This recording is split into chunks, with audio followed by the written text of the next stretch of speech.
Our next panel will explore the changing landscape of state government coverage across the country. We know that the decline of legacy news organizations has had a significant impact on scrutiny of state institutions during the last 2 decades. But amid those declines, new news organizations, some nonprofit, some for-profit, have risen to help fill that void, and 3 leaders of those efforts are with us today.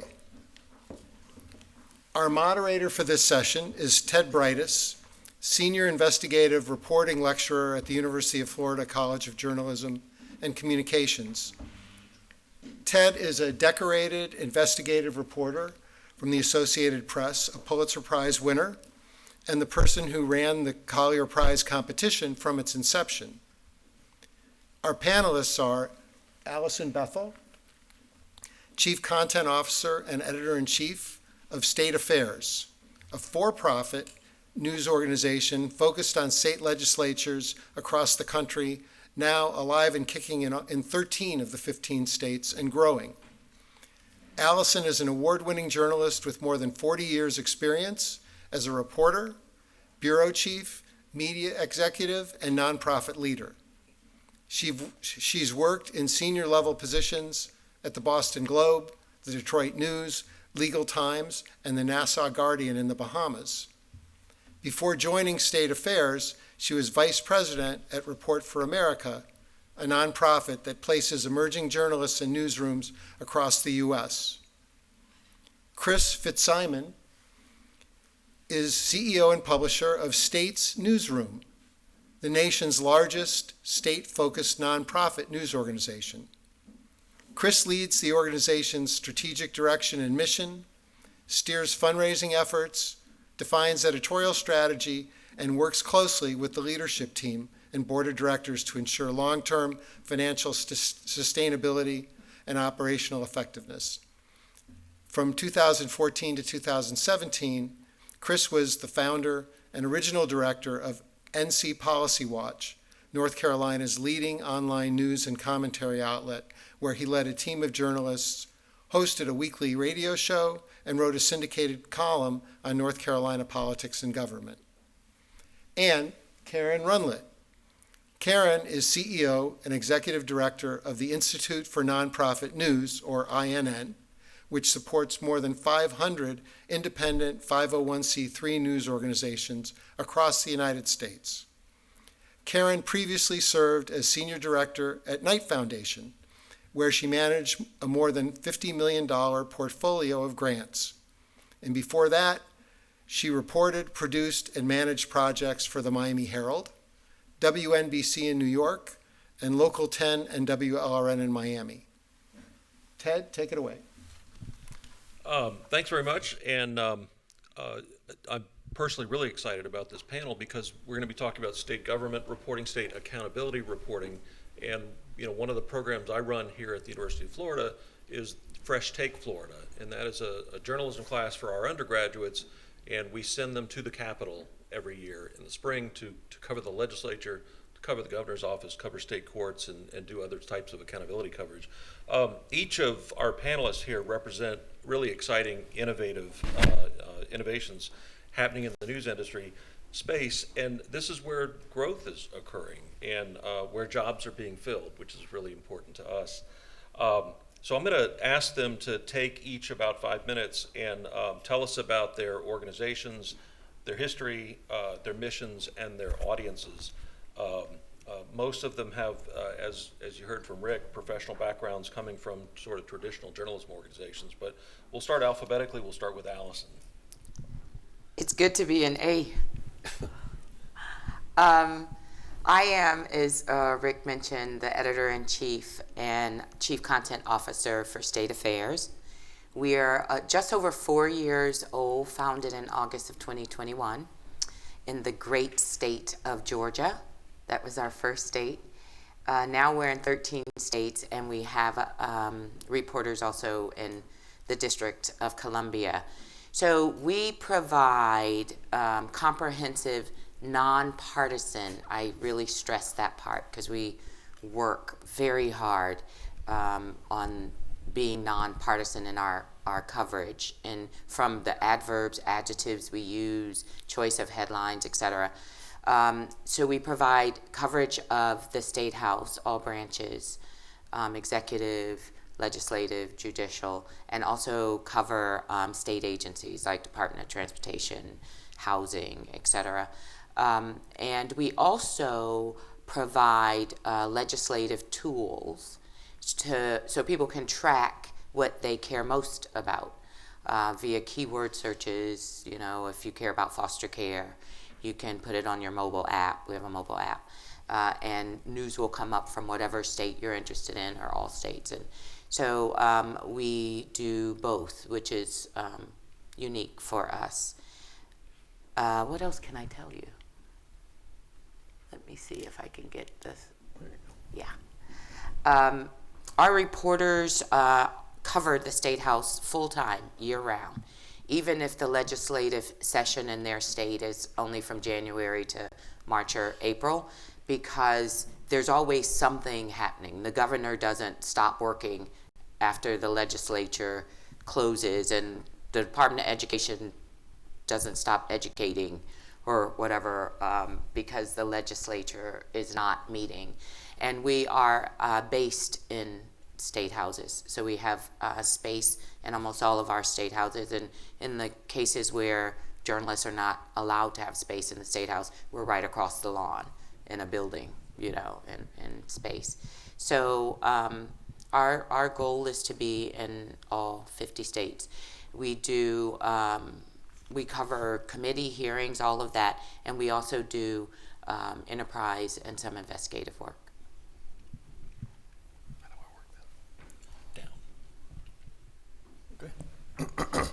Chris? Yep. Hi, I'm Chris Fitzsimon, the publisher and CEO of States Newsroom. We have been around roughly 8 years now. We have grown rather quickly. Our simple mission really is that I do honestly believe that state government is a level of government that affects all of our lives more than anybody realizes, and that's still covered the least. And that coverage for a long time was still shrinking. I think it's actually still shrinking.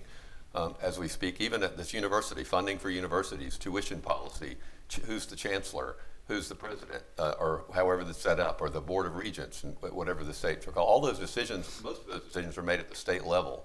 Our water, our air, how we vote, when we vote, what kind of health care benefits are provided in Medicaid or not provided, all of those things. We just saw it in the SNAP decision that the federal government makes. It's the state that determines what they're going to do. Are they going to fill in the gap? Are they going to try to decide who's not going to get, which food bank is not going to be funded?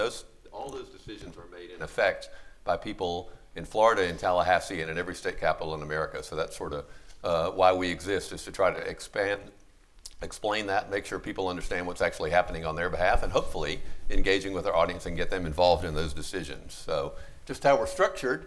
Let's see if it'll, is it coming up? There we go. Oh, going the wrong way, sorry about that. Directionally challenged. So in 2024, we achieved our goal, which when we started was to be in all 50 states. We have 39 outlets that we maintain. Each one of those has from 4 to 6 people who will live and work full-time in the state capitals. On the column on the left are 11 of our content partners, all of whom are INN members, and who do a great job. The Texas Tribune, Cal Matters, Vermont Digger, all those folks. So all that news is available in one place at newsfromthestates.com. All that news is fed live all day long, so you can see what's happening, and you can sort by state, you can sort by topic. We have a really robust Slack system in our place. All of our editors work together. The key really is to fundamentally figure out how we can get more information to more people about what's happening in their state government.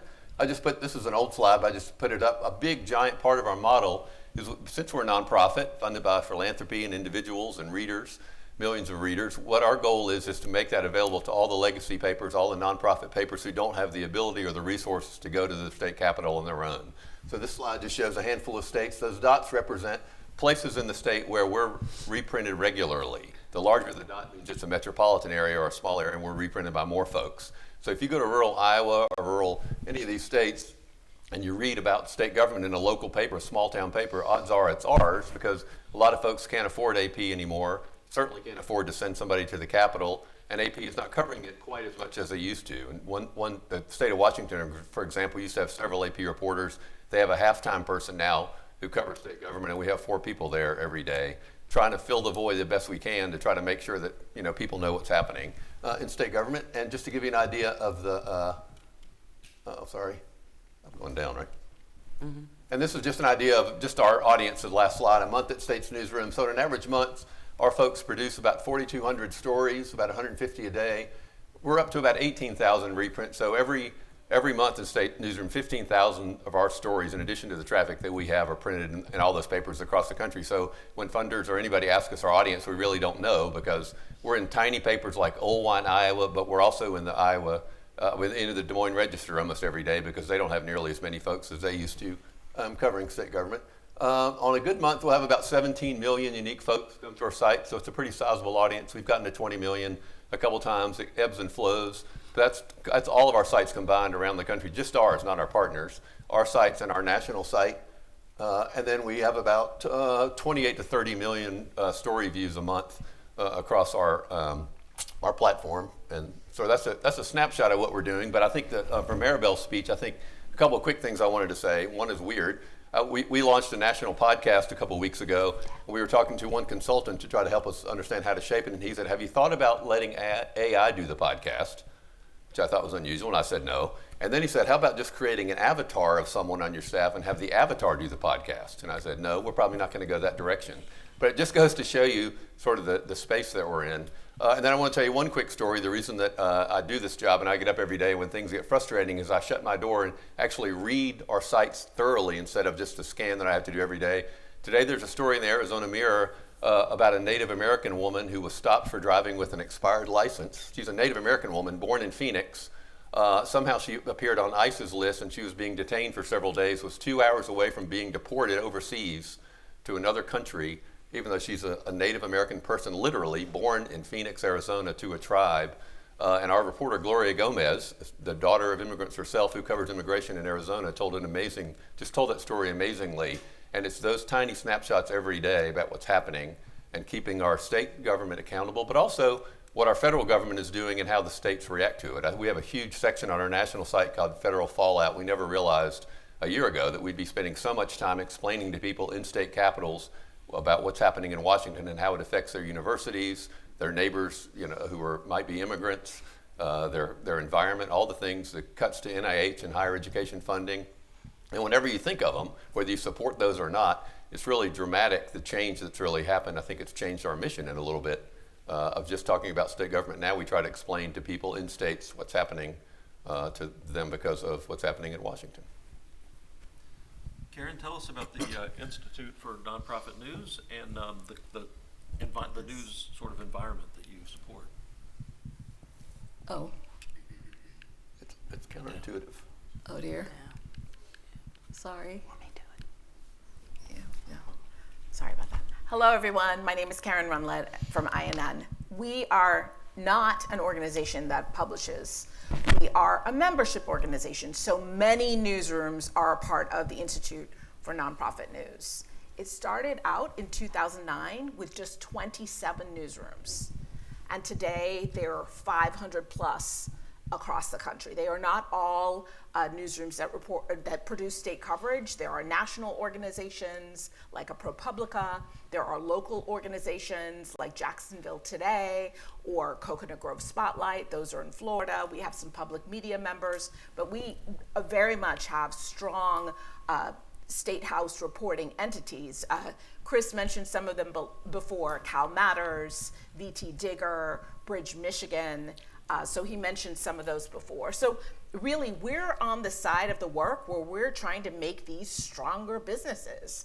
It takes money to do this reporting. It takes money to pay reporters to do this digging. It takes money to hire legal resources, and we're on that side. We have a conference every year where we're talking about how do we support this? What is the business model for this? How do we fundraise for this? We also have a rural news network. 90 members. Rural is definitely a news desert. Those reporters and those news outlets are really solving a problem for rural communities that are not getting information. Most news entities are in cities. And finally, we run a program called Newsmatch. And Newsmatch is where we train our newsrooms to to have a conversation with community, to say, this school board reporting, it's essential. Please give us a donation. Be a part of our membership. So that's the function of INN, the Institute for Nonprofit News.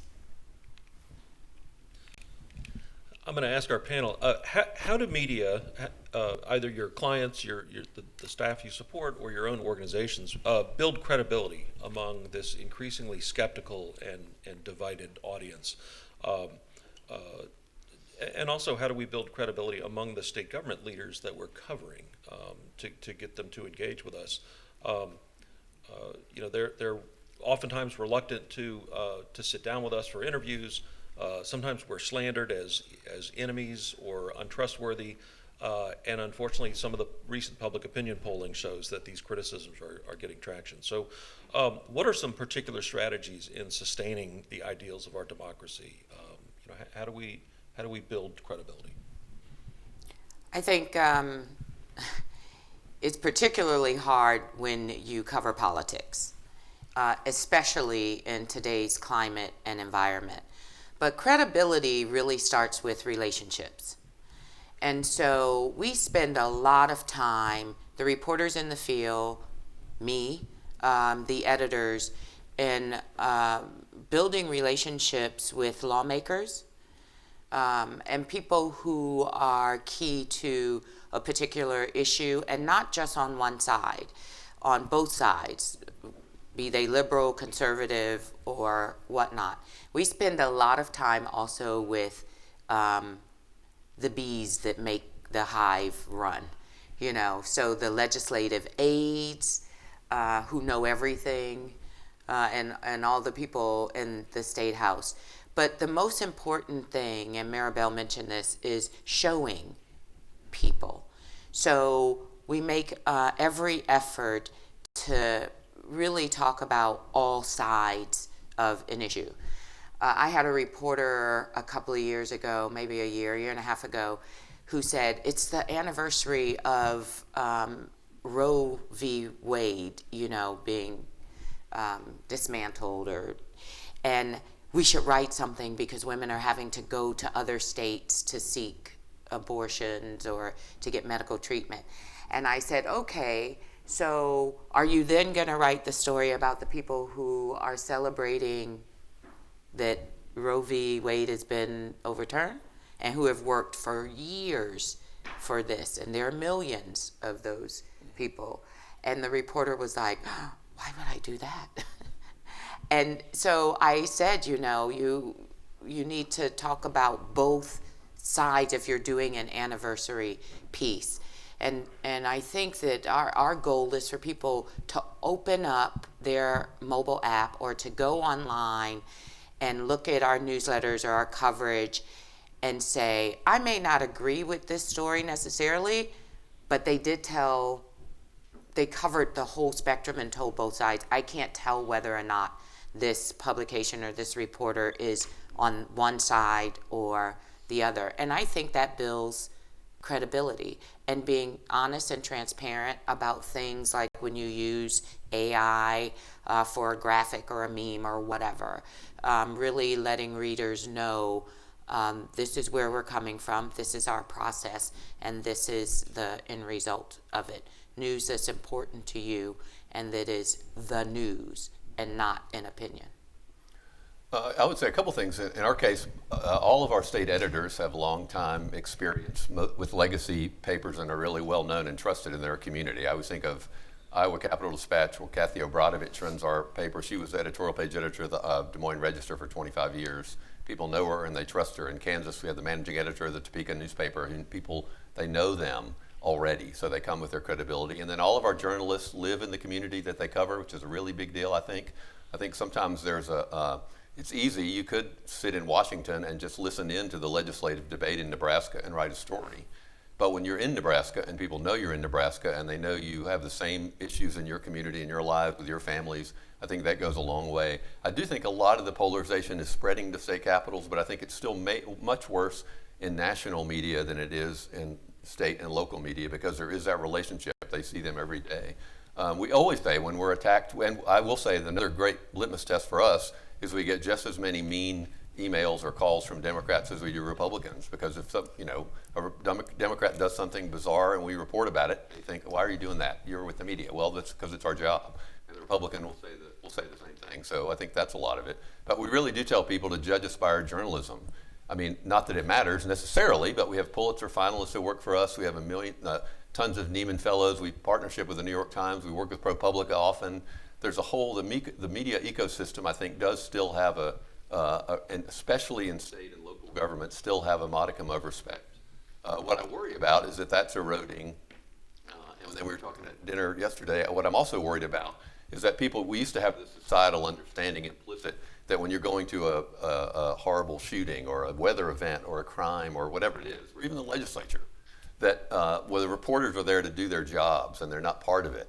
And I think I'm a little worried that the extremism on both sides keeps rising to a pitch where reporters themselves are if not in danger, are certainly not afforded the respect and just as somebody doing their job as they used to be. And that's one of the things that keeps me up at night. Actually, we had a reporter covering the Portland, our amazing Oregon outlet, covering the ICE folks. There was a small demonstration outside of ICE, and she actually injected tear gas, which was inexplicably detonated there.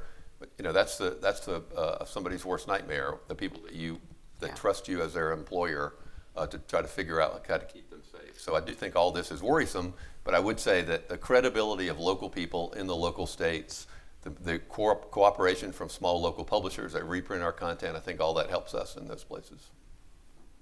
Karen? I do want, I think I'd like to talk a little bit about standards. So in order to be an INN member, you have to apply. Everyone doesn't get in. Last year, the acceptance rate was 76%. In 2023, it was 48%. So what does that mean? First of all, you have to do enough civic reporting, investigative journalism, public service reporting. There is actually a task force that is looking at the applicants and saying, this is actually just a lot of news releases. They're actually doing like 10% of public service reporting, and so they're declined membership. They also have to be transparent around who's funding them. So you can look at the funders and say, this one is interested in this one is interested in that. And you also have to be independent, and you have to state clearly on your product what your values around independence are. So that's something very important. I do also want to say too, a lot of people don't realize this, but 501c3s under IRS guidelines, no public endorsements of candidates. Right. That's not a thing. That is a problem for a lot of readers, listeners, viewers. So public media never endorsed candidates. Our members do not endorse candidates. That's actually against IRS guidelines. I think that's very important to note. So those are the kinds of things that you could share with sources.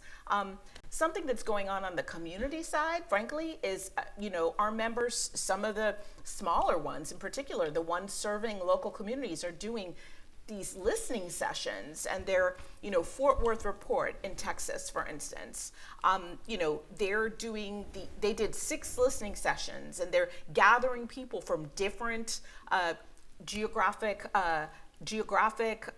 racial, ethnic, political identities, and bringing them together and having a conversation about issues in the community and trying to listen and build trust. So it's very relational. There's a lot of relational work going on. I can talk about Benito Link in California, where they're, the cattle ranchers disagreed with everything with everybody else in the room, having those really difficult conversations and saying to the room, y'all don't agree.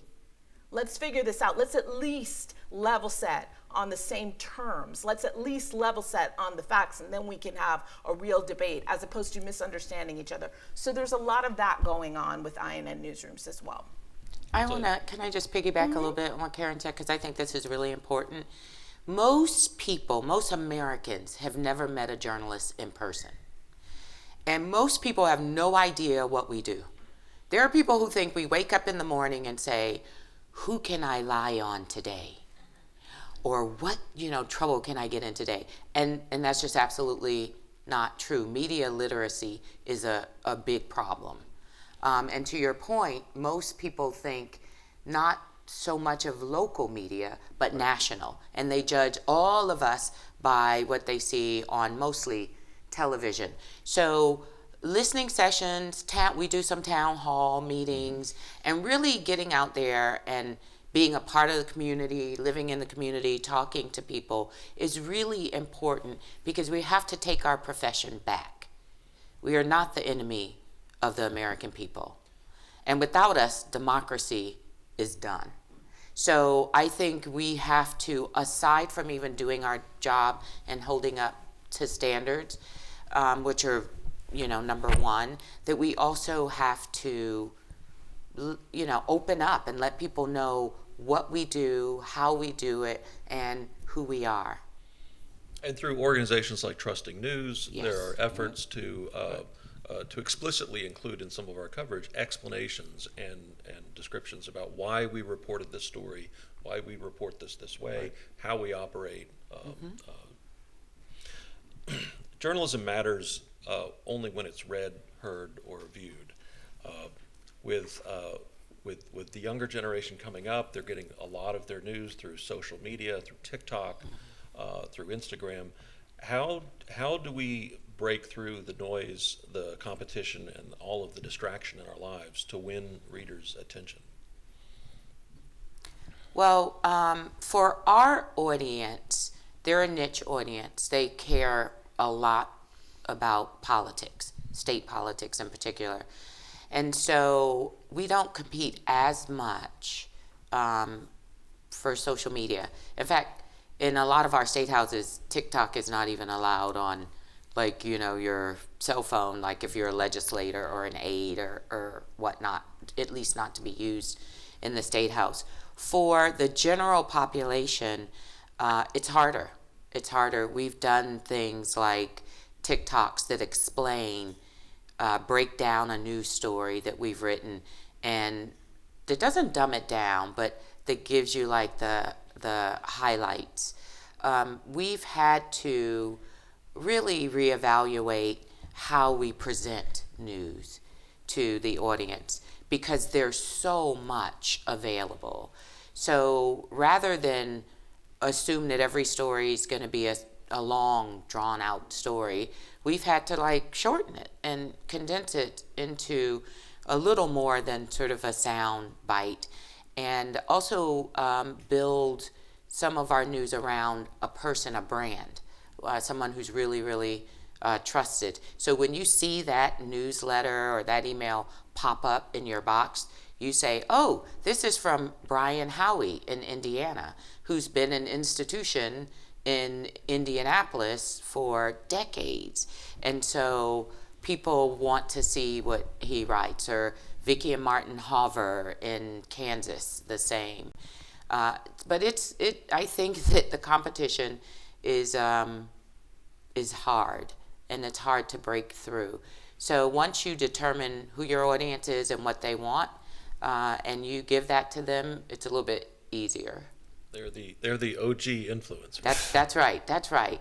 I mean, that is the question we all wrestle with all the time. I mean, I think I mentioned a lot of our audiences, we provide state news to a small paper who used to try to cover state news, and now they can cover the city council and the high school football game because they can use our state coverage for free, and it's high quality, and they trust it. So that's one area. And we certainly work hard on having engaging newsletters and using all those things. But we also are trying to be in all the social media spaces as much as we can. Some of our outlets do better than others. But that's a really good topic, I think, for today for the students here, is that people with skills in video, people with skills that older journalists don't have are really valuable, I think, in this age, and figure out a new creative way to tell stories. The old-fashioned answer here, which I still think is true, is we have to make the stories compelling.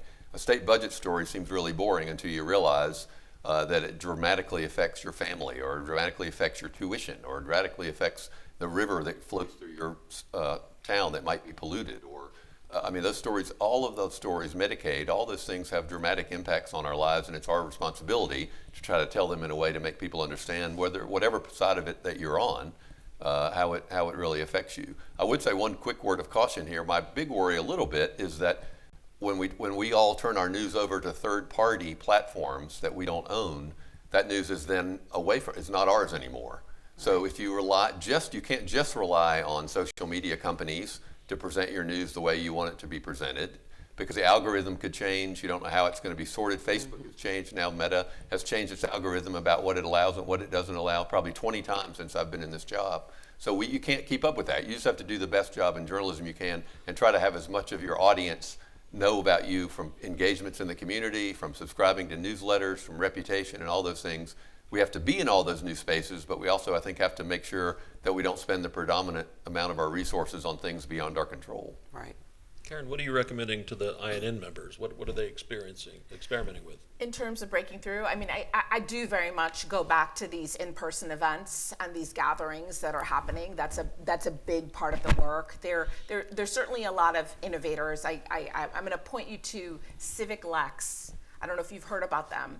And again, this is a local news organization. Their whole model is actually events. And it started in part because there was a reporter trying to explain something and saying, oh, well, what you do in order to access this program is you go here. And he got an earful at the supermarket from someone saying, you told me to do this and it didn't work. So they have like a robust events model all year. That is a big part of it. Chris just talked about owned audience. That's something that's a big part of our strategy, reach. Nonprofit newsrooms, for the most part, say, please republish this. We want it to reach your larger audience, but the algorithm is changing. Algorithms are in charge of the audience. So who's coming to your events? Who's reading your newsletters? What do your email lists look like? Who do you have direct conversations with if the algorithms aren't operating in your favor? I was told shortly before this, there are even some outlets that are saying, I'm going to do a Spanish language print edition of something to reach audience. So I think there's some creative ways. I can't say I have scaled solutions for everyone, but I think there are some successful experiments that we've seen. I want to jump in. I forgot to tell you, we got a call about 6 months ago from Nextdoor. I don't know if any of you are on Nextdoor. I check it occasionally. It's a bizarre place to be sometimes. And they, as a pilot program in Michigan, started running our Michigan outlet, and now not just us, but they have all these local publishers on Nextdoor, and I was worried it was going to turn into this crazy, mass of bizarre comments, but it's actually been really thoughtful. They'll run a story about what the governor of North Carolina said about, Hurricane Helene relief, and you'll see this very interesting discussion in the comments on Nextdoor of all places. I never would have thought that our news would be there, but you have to try all these unconventional things, I think, as long as you keep your fundamental core values and ethics and standards in place.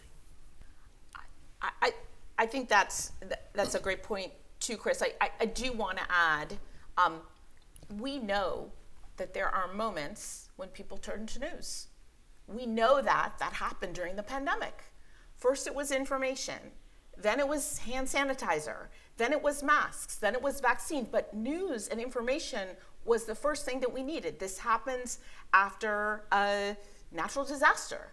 Okay, and then the investigative reporting comes a little bit later, but there is a breaking news moment where we have to do our best work, where we have to be delivering solutions. We have to be really useful and valuable in those moments. And then later, when policies and money starts moving, investigative reporters come in and examine that. But we have to be conscious of the times where the public is coming to us for help.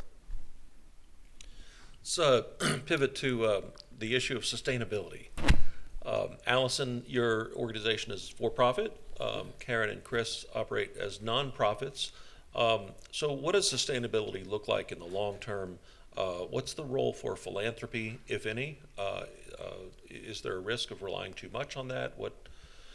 How do you sustain yourselves? Do you want to take that first? Sure. Yeah. Well, as a nonprofit, we rely on philanthropy and individuals, and philanthropy from bigger foundations, but also a lot of our money comes from regional and community foundations across the country. I do think that we have to make a decision, and I think it's growing as a society.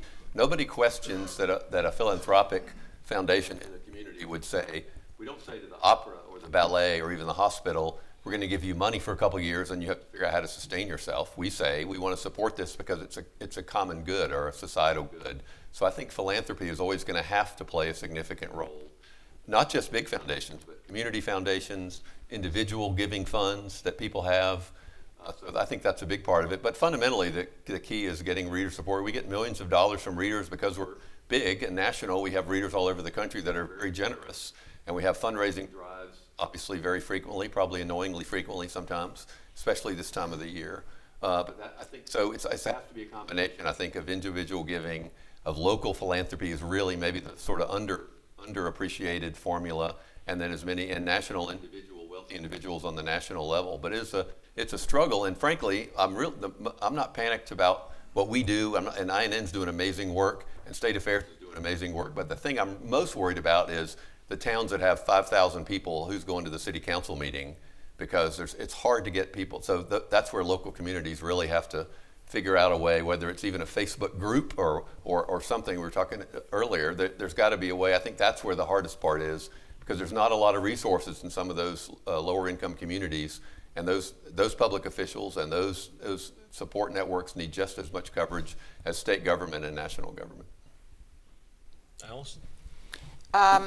So yes, we are for-profit. We are subscription-based. We have some advertising. We do a lot of events too. And also advertising, individual donors who really care about the fact that there's been a 44% decline in State House reporters, and there are some state houses with no full-time reporter.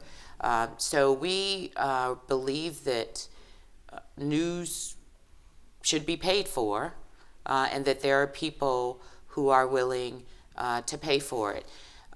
All of our stories are not behind a paywall. The vast majority are, but when it comes to election coverage, we view that as a public good, and so those stories are not behind a paywall, much like you wouldn't put news about a hurricane coming behind the paywall. So Sometimes elections are like hurricanes.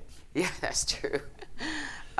So we do have some stories that are not behind a paywall, but we have been very successful in raising the money that we need through subscriptions and having people pay, and some advertising. You think we're turning the corner on comfort level among readers with the notion of a paywall or a subscription? Yeah, I think that there are readers who are accustomed to paying for news, or becoming more accustomed to paying for news. How much they're willing to pay is debatable. And if how hard the paywall is, I think we see some pushback if the paywall is too hard. But there are people who understand that we have to pay in some way to have news. Reporters have to be paid, photographers, graphic artists, etc. Karen, among your INN members, what does sustainability look like for them? What are the different business models? Sure. So they definitely apply for grants, and they've reduced their reliance on grants over the years. That's certainly happened. They're small dollar donors, that's $1,000 and under. They're major donors, so that's $10,000 and over. So you can hear me, I'm talking about a lot of different kinds of philanthropy, whether you apply to a foundation for one, or whether you ask the community. But there are also sponsorships. Events are part of it. It is not necessarily a moneymaker for all of them. The larger you are, the more you can, the more tickets you can sell. So it's a little easier for the larger ones. Certainly, that's a part of it. And then also too, there are some of them that collectively fundraise. So, we were talking about breaking through. Some of them do collectively fundraise, and some of them also do collectively collaborate on reporting. And they'll say, these 6 organizations are working together on this climate reporting project, and that will break through because it's 6 organizations doing that. So that's basically the model. The one thing that we're looking at, which is new for INN, is public financing. So where are the dollars there? We've certainly seen success in states like California, where there is a fellowship program, where there's an independent body that will make some grants. That happened in New Jersey as well. So there are a few ideas there. I know that investigative reporters think, public funding. So we're trying to really make sure that that's done well to preserve independence. One other quick thing, which I think is really interesting, and it's on the state end, but really on the national level, is all the former reporters from the Wall Street Journal, the New York Times, or sometimes a state newspaper, who will go out on their own and have their own Substack. I think my wife loves economic theory, and we're about to go broke because she subscribes to so many Substacks. So, and in the old days, all those Substack people, some of them can write their opinion, but what they do now is, what'll happen, I think, eventually is there's no way that can be sustainable if there's 20 million Substackers. So, the idea, of course, is that there'll be some place where you can aggregate those for maybe a smaller charge, and they're all in one place, and that sounds a little bit like a newspaper. So at some point, that I think is going to have to change too, because it's increasingly happening on the state level. A lot of states we're in, there'll be former folks who go on their own instead of work for us or work for State Affairs, or work for an INN outlet or member. They'll write their own Substacks, and it's really engaging for a while, but there's only so much money in a community to support one individual on just one topic. And so I think that's another trend to watch sort of as the journalism world turns. And the subscription models do seem to be maturing in terms of, just like we used to get network television for free, now we're paying for Peacock and Netflix and everything else. And so, we're becoming a little bit more familiar with the idea of having to pay for content. So much of our what we're talking about is state government and state accountability reporting. That's a nexus at a lot of what we're doing. Why is that emerging? Why is that so important? Why and how have the big players like AP, my former employer, Politico, and the major dailies in states left so many vacancies in the State House? What kind of opportunities does this present? Why is this important? Oh my God, it's so such a big question. It's important. Chris said it at the top of the panel. Things that happen across the street from you, in your own home, happen because of what happens in the state, at the state level. Most cases that come before the Supreme Court started in state courts and work their way up. How much we pay for flood insurance, like how much Florida Power and Light can charge or not charge, fueling stations, all of that, foster care, start at the state level. And when you have no one there who's watching, it leaves open the possibility of corruption. Certainly, people's voices from the community are not represented or heard. So it is important for us to play that watchdog role. And when we do that, we not only inform the public, but we make lawmakers better at their job. We hold them accountable, and they can see what they're not doing or what they're doing and the impact that it has. It is a shame, and that's really too soft of a word, that the legacy publications pulled out of the State House or staff state houses with part-time people or one person. You can't at all cover the Georgia legislature, the second or third largest in the nation, part-time. You're missing too much when you do that. So I love that States Newsroom is there. It makes state affairs better in our coverage. And I just can't stress how important, especially now, because so much is trickling down from Washington and landing in the lap of the state.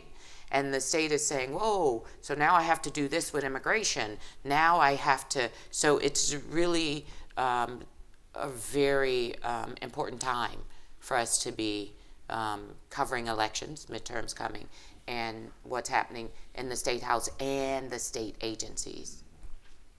Yeah, I think, I agree with all that. It is a fundamental, our whole democracy is based on people having information to make decisions about their lives, whether it's voting or whether it's where to live or how to run their lives, and we can't have a functioning democracy without the information we need to make those decisions. And as Alison was saying, I really do think that primarily is at the state level. It's obviously at the national level too and at the local level, but that's really important. This really came home for me, a slide we usually do when we do a presentation. Governor Burgum, now the Secretary of Interior, was a governor of North Dakota. His State of the State speech, the media availability a couple years ago when he was being considered as a vice presidential candidate or as a secretary, biggest thing that happened in North Dakota in quite a while. So he had a media availability after State of the State speech. There were 2 reporters there. One was our reporter interviewing him, and the other one was our photographer reporter taking a picture of our reporter interviewing him. And it's the most stark thing to see him in the North Dakota Capitol standing there with just one person, and he had all these things he wanted to say, good and bad, and whether you agree with them or not. It was really a startling moment. Our editor there used to be at the Bismarck Tribune, and she left to come work for us because they stopped covering the capital of their own state, really. And so I'm sure it was an economic decision, but it really is a decision that has ramifications for all of us. And every time we talk to our whole staff, I used to say when we started, we had an opportunity to do this and supplement all this great work and add new stories and do all these things. And now I feel like we have an obligation to do it, not an opportunity, because some of these places really are really news deserts, even in the state capitol where all this news is being made. And finally, I think there's 2 things that have to happen. We need investigative reporting more than ever, but we also need daily reporting more than ever, and that's what leads to investigative reporting. I mean, if there's a corrupt housing person in a city stealing all the money, and that's going on for 6 months or a year, it's great that somebody goes and does an investigative report and shows that. But if somebody was at those meetings every day, and we don't do that, we don't do local government, somebody needs to be there while that stuff is happening and reporting it so it doesn't happen. It just, reporting isn't just uncovering things, it's keeping people up to date about while things are happening and preventing a lot of the things that we see that are happening. Karen, what happens when political coverage lapses with either local or state government? I mean, what are the consequences for our citizenry, our democracy? So what's left right now when there's less local reporting and less state reporting? I mean, we're obviously talking about the work that we're doing that is good and that exists, but you're informed nationally and you're living locally. We're all living locally, okay? So we're driving on local roads, sending kids to local schools. We're making decisions at the ballot box about local races, okay? And money is being determined at the local level, at the state level. And we know that there have been federal decisions that have forced the state governments to design different budgets and local governments to design different budgets. So look, the research shows that we're angrier at each other, we're more polarized, we don't agree on the same set of facts, and that voter turnout is lower. That's what the research shows. And you all know it. You all know that you're like more agitated because you're getting more national news coming at you. You're not getting as much information about the state. You're not getting as much information about local. And you also know that you might say something digitally that's a little spicier, but when you see somebody in person, you're a little bit more genteel. So that's happening too. So I think that we're not as cohesive. The research shows that voter turnout is lower, we're less informed, and we're being informed nationally, so we're more polarized. So here at the University of Florida, I see a number of my students in the audience. So I'm going to ask you about jobs and employment for the future generation of journalists.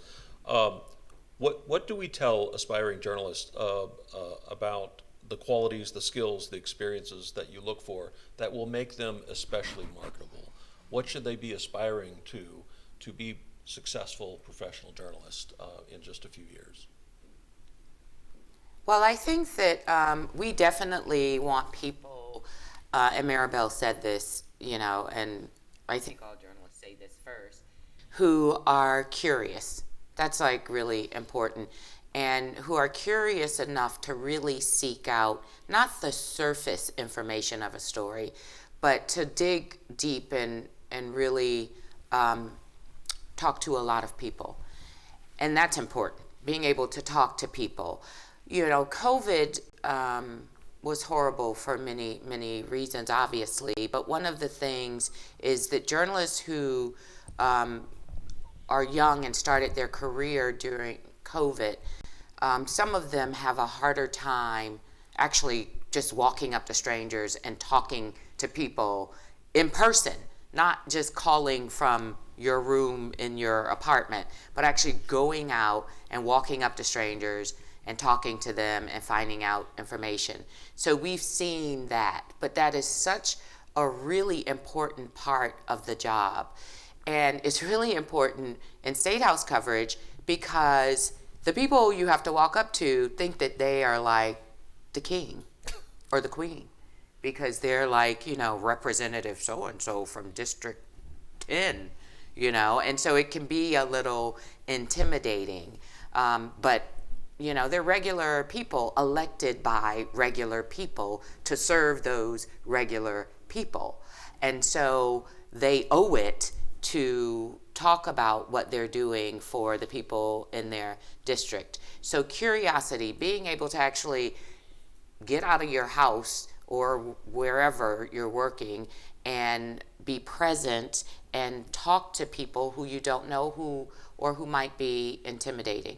And of course, we think it's really important, and I think my colleagues will agree, that people understand the importance of nonpartisan reporting.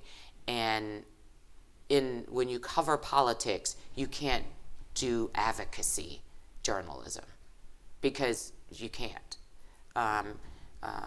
And your readers will see it, and then you'll be marked as either a publication that's like liberal or conservative or not telling the entire story about a specific bill or issue.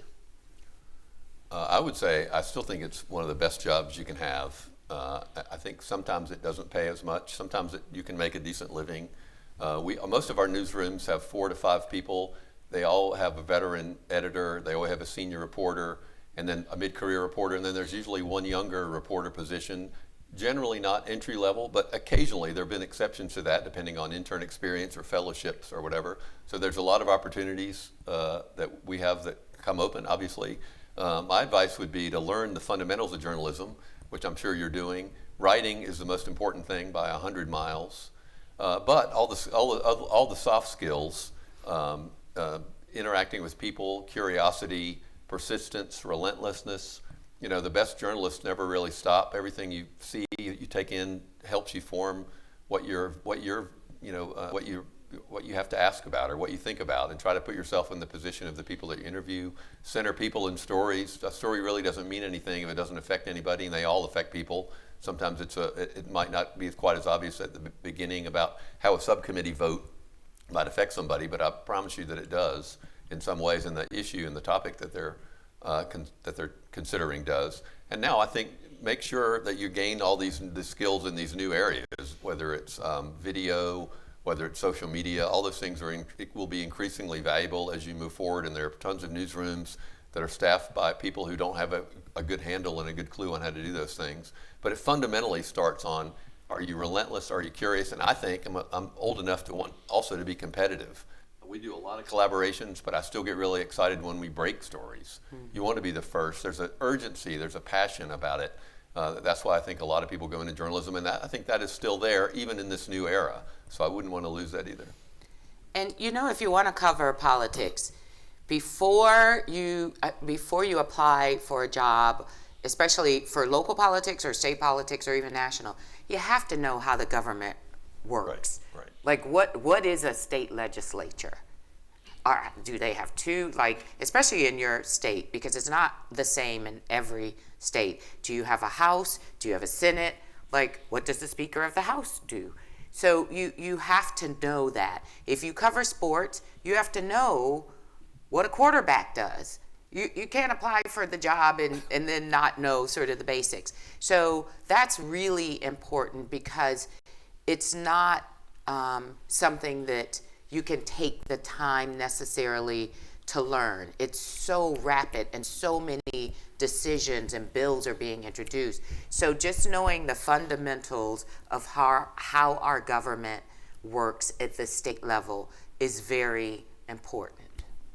And it is increasingly a technical job because you've Yeah. got data journalism, you've now got proficiency with AI, public records laws, defamation law, things like that. The budget, the state Right, budget, right. you know, and being able to decipher that is important. Karen, what do you think makes a good journalist? What qualities and skills would you encourage a young emerging journalist to adopt?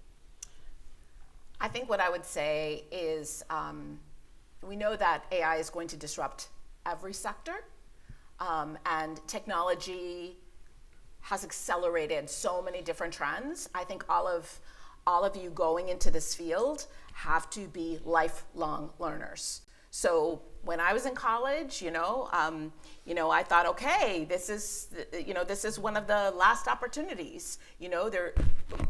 Our staff, we're still doing continuing education. We're learning about the new forces that are at play. We're learning more about data. We're learning more about budgets. We're learning more about artificial intelligence. So I want you to know that this is not your last stop. And I don't mean maybe you'll get a master's, and it's not that. Professionals are learning all the time. Technology is changing the way information moves, and you will be lifelong learners. And if you sort of know that, I think that you will have a productive career where you're able to pivot and where you can be flexible and where you can see the trends coming. So I just remind you of that. And frankly, I think that applies to every sector. Well, thank you so much to our panelists. Good luck to you all. Good luck to all of us. And thanks for your attention.